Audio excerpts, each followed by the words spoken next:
देखिए ये तो मतलब एक अलग टॉपिक है, बट जो मूवीज़ से अगर हम देखें तो जैसे हमारा जो फ्रेंड है जो हमारी पिक्चर में काम किया था, चूज़ो ज़कॉय, उसने फोर्स 2 में काम किया, उसने हैप्पी फिर भाग जाएगी उसमें काम किया, उसने साहो में काम किया, उसने सब बड़ी बड़ी मूवीज़ में काम किया एज ए विलन। तो उसका जो लुक है, अभी आप डैनी साहब को देखिए, वो भी सिक्किम से हैं, तो वो लुक जहाँ पे एक रेगुलर लुक नहीं रहता है, मंगोलियन लुक है, तो उसके लाइक जो कैरेक्टर्स मिलते हैं तो उस हिसाब से उनको काम मिला जाता है। अभी अनेक फिल्म जो बनी थी उसमें वहाँ की एक्ट्रेस थी, ठीक है। तो आप देखिए कि ऐसा कुछ नहीं है, नॉर्थ ईस्ट जो है वो भी इंडिया का भाग है, साउथ इंडिया वो भी इंडिया का भाग है। तो एक लोगों का एक मन में है कि वो सब चिंकी लुक बोलते हैं या वो एक्चुअली मंगोलियन लुक बोलना चाहिए, तो वो कोई इनको जानकारी की कमी है। आप रास्ते में जाएंगे, एक ड्राइवर है, उसको क्या मालूम है, उसको तो बॉम्बे मालूम है, वो बड़ी बात है। तो हम एक जनरलाइज वे में हम इसको ये नहीं कैटेगराइज नहीं कर सकते। और जब ये जानना चाहूँगा सर, क्या कुछ प्रोजेक्ट्स के अलावा आप लोग कर रहे साथ में, ऑफकोर्स नॉर्थ ईस्ट को आप प्रमोट कर रहे हो, और मुझे ऐसा लगता है कि आगे बदलाव भी होगा, बॉलीवुड की फिल्में भी वहाँ शूट होंगी, तो क्या ये इस दिशा में किस तरह के अप्रोच और क्या प्रोजेक्ट साथ में करें? देखिए 2012 से हम लोगों ने अपनी जर्नी स्टार्ट की थी फिल्म मेकिंग की, और तब से वहाँ इवन अगर हिंदी प्रोजेक्ट है तो वहाँ के सिंगर्स, अलुगु नागा बहुत रेनाउंड सिंगर है, वो पूरे वर्ल्ड वाइड अपने शोज़ करता है, उसको रेबेका ने यहाँ बुलाया, यहाँ पे हमने गाना रिकॉर्ड कराया। उसके बाद एक पिक्चर है टू एमेड लोखंड वाला, तो उसमें 2 सिंगर जो नागालैंड आइडल जो होता है वहाँ के जो विनर्स थे, उन दोनों को यहाँ बुला के हमने ये गाना रिकॉर्ड कराया। उसके बाद इस पिक्चर में NK नागा हैं, उसको हमने गाना रिकॉर्ड कराया। तो वहाँ के जितने भी टैलेंटेड लोग हैं, मैडम उसको पुश करती है, और कोई वहाँ से बाहर से आता है तो नॉट ओनली फिल्म्स, अगर कोई इधर कोई किसी टाइप का भी हेल्प चाहिए, because she is based in Mumbai, तो हम 10 साल से तो हम ये करते आ रहे हैं। दूसरा क्या होता है कि जैसे कोई शूटिंग होने वाली रहती है, जैसे एक पिक्चर आई थी नानी तेरी मोरनी, शॉर्ट फिल्म थी बच्चों की, तो उसका पूरा प्रोडक्शन इन्होंने किया था।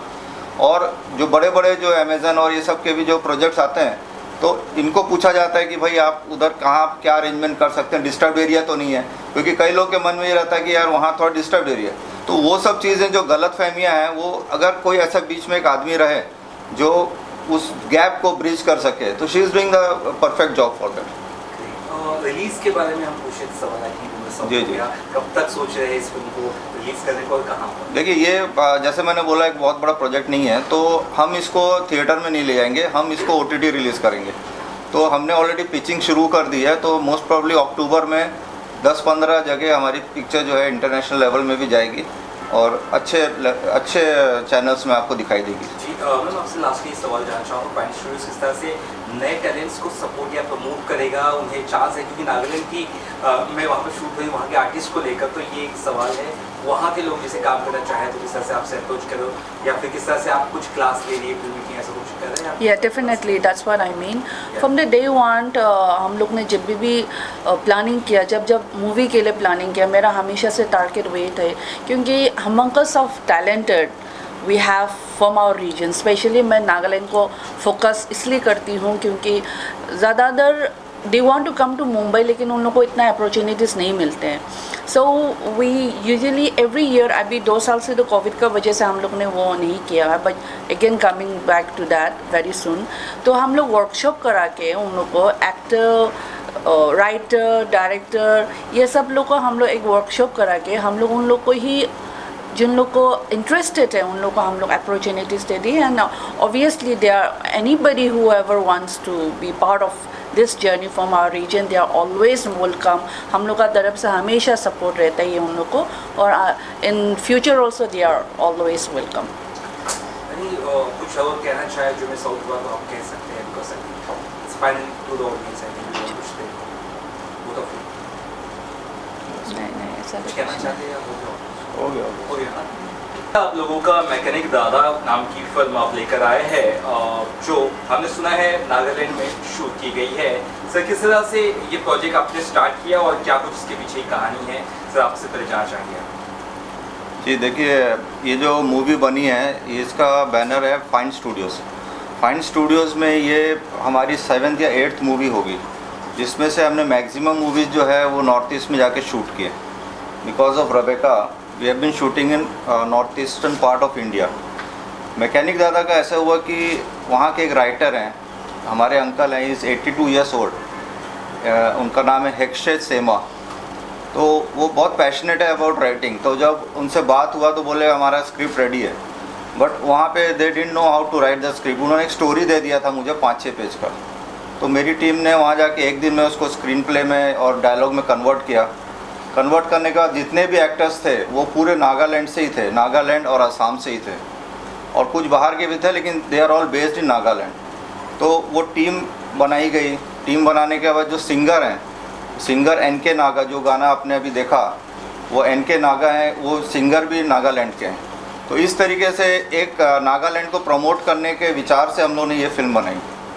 और साथ ही हमने देखा गाना बहुत ब्यूटीफुली शॉट किया गया था। और कितना दिन लगे गाने को शूट होने में और किस तरह का प्रिपरेशन था उसका? देखिए गाने जो भी है, ये मूवी एक बहुत लिमिटेड बजट में बनाई हुई है, लेकिन हमने क्या ड्रोन वगैरह का यूज़ किया जो एक नॉर्मल आजकल हर आदमी यूज़ करता है। तो ये जो गाना था वो पूरा मैक्सिमम पार्ट जो है असम में शूट हुआ है। पूरी मूवी जो है नागालैंड में हुई है, लेकिन जस्ट ये गाना जो है ये असम में हमने शूट किया है। तो मैम आपसे भी जानना चाहेंगे आप किस तरह से प्रोजेक्ट से जुड़ी हुई है, और मैकेनिक दादा को 25 अवार्ड्स इंटरनेशनल है ना जगह पे मिले हैं, तो कितने प्राउड फील करते हैं? ऑब्वियसली कोई भी फिल्म मेकर्स के लिए इससे ज़्यादा अच्छी बात क्या हो सकती है। ये तो सब स्पेशली ये क्रेडिट डायरेक्टर साहब शिराज हेनरी को जाते हैं। एंड जितना हम लोग ने एक्सपेक्ट किया था उससे भी ज़्यादा हम लोग को अप्रिसिएशन मिल रहा है। तो it's seriously feeling really proud. हमने कुछ टीजर में झलक देखी नागालैंड की और बहुत ही रियल नेचुरल, बहुत अलग लगा हमें और अच्छा लगा, सीधी बात है।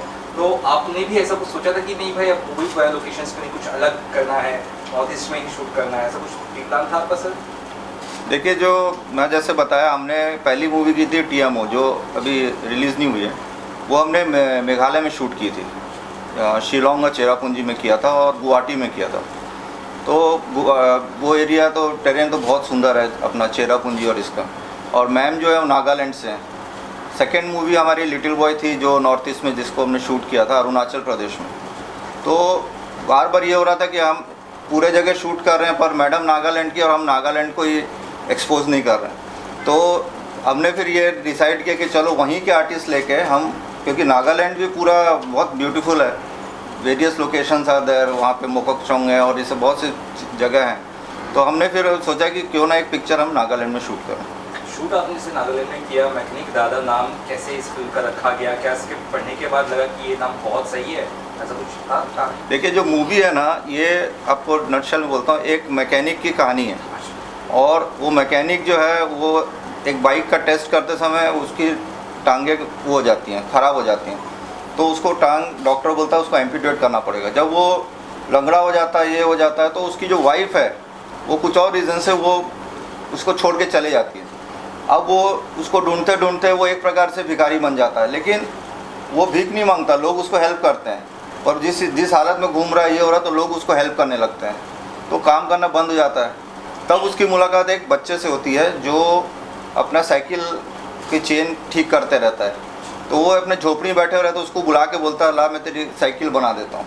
तो वहाँ से एक बच्चे की और उसकी बॉन्डिंग है पिक्चर में, जो सेकेंड हाफ है वो बॉन्डिंग है। तो वो उसको इंजीनियर दादा बोलता है और ये उसको बेटा दोस्त बोलता है।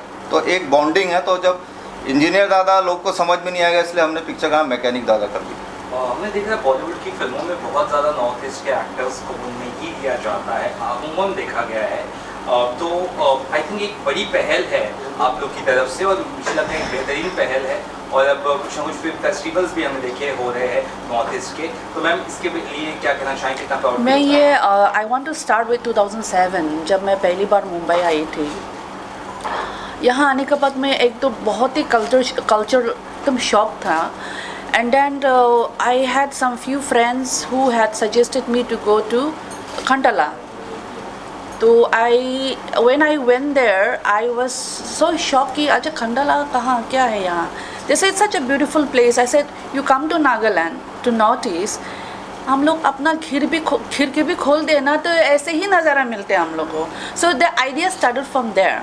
So the struggle from there to here, it has humongous of changes obviously. अब पहले जैसे नहीं रहा. I mean struggle to promote myself, my people, my culture, my region. अभी 10 साल पहले और अभी का it is actually very different. पहले I think casting में भी they would say कि चिंकी लुक्स चाहिए या नेपाली लुक्स चाहिए. अब वो नहीं रहा. अब लोगों को थोड़ा समझ में आ गया है. अब लोगों को थोड़ा बहुत इंटरेस्ट ज़्यादा हो गया क्योंकि they go to North East as a holiday or maybe to shoot. You know, many movies are shooting there. Many artists are coming as a, you know, has a lead also. Their movies are doing good. So Abibi as a casting director, whenever they asked me, they will say कि Asian looks चाहिए. So वो अब वो differences मैंने देखा भी है and things are really, you know, like very encouraging now these days. और अभी शिराजी से हम लोग साथ में इतना साल से साथ में काम कर रही है तो हम लोग का एक ही मतलब all the glory to him. एक ही चीज़ मेरा एक ही फोकस है कि जितना भी वट एवर लिटिल कंट्रीब्यूशन हम लोग का तरफ से ज़्यादा तो हम लोग इतना बड़ा बजट का तो नहीं कर सकते but we are starting from the ashes you know from the crust level to promote each and every, you know, not only as an actor, not only as a director, but from the makeup artist, from the actor, from the director. Workshop start किए हम लोग ने नागालैंड में. हर साल workshop start करते हैं या हम लोग कंडक्ट करते हैं. उन लोग को as an artist, as an writer, as a you know as a director उन लोग को ट्रेन करने के बाद ये मूवी बनाया है. एंड यहाँ में भी बहुत सारे changes even in Bollywood now at a moment I can see so many good artist are coming up from north east. Madam एक सवाल हमारा है. कुछ साल क्या लगभग 15 साल पहले एक फिल्म आई थी. फिल्म का नाम नहीं मैं लेना चाहूँगा यहाँ पर. जी. जिसमें एक नॉर्थ ईस्ट की एक्ट्रेस जिसे कोई जानता नहीं था वो वहाँ आती है और वहाँ बहुत अच्छा मेहमान हो हमारी. हाँ. तो शी फील्ड वेरी शॉक. कहती है कि वो अपने ही देश में हम मेहमान हैं. लेकिन अब वो ट्रेंड बदलते जा रहा है. शायद आपका प्रयास इसमें बहुत ज़्यादा आप लोगों का प्रयास. सी आई थिंक मेरी one of the movie shooting में पहले मुझे बहुत औट लगती थी. आजकल नहीं लगती हूँ बिकॉज गलती उन लोग का नहीं है. They are not been educated you no.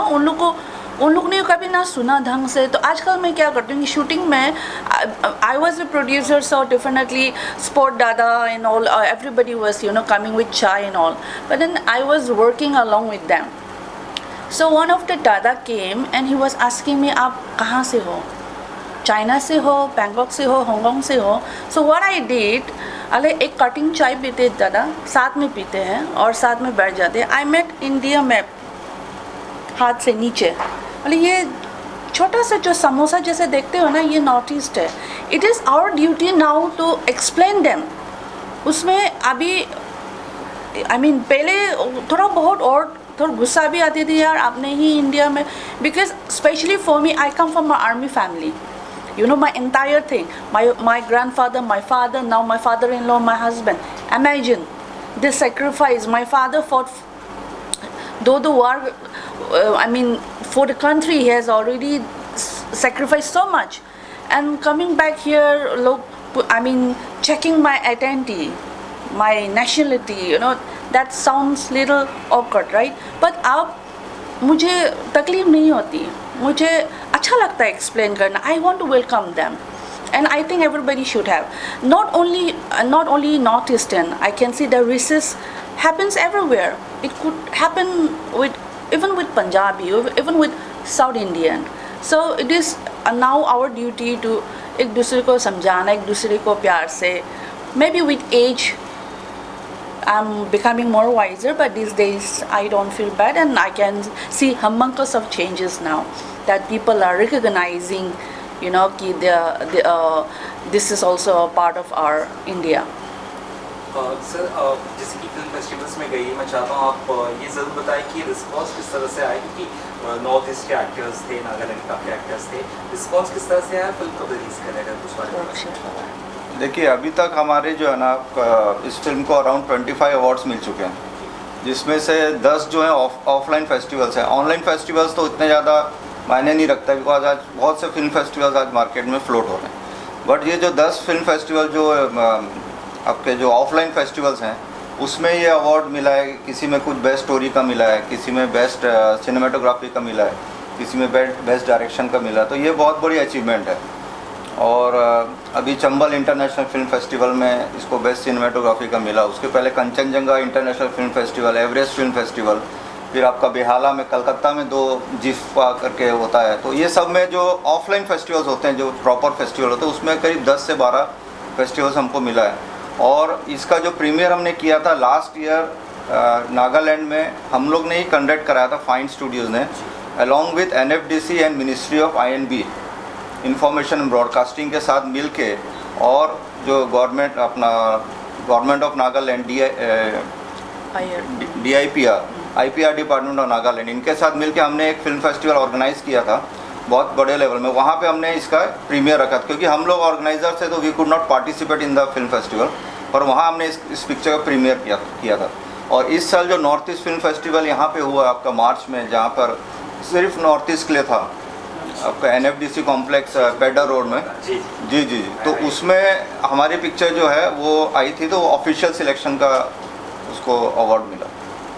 तो इस तरीके से अवार्ड्स। और मेन चीज़ क्या है कि मूवी जो है एक सिंपल सी स्टोरी, एक ड्रामा है, एक इमोशन है, बच्चे की और एक मैकेनिक के बीच की एक इमोशन, बहुत बड़े लेविश है उस स्केल की पिक्चर नहीं।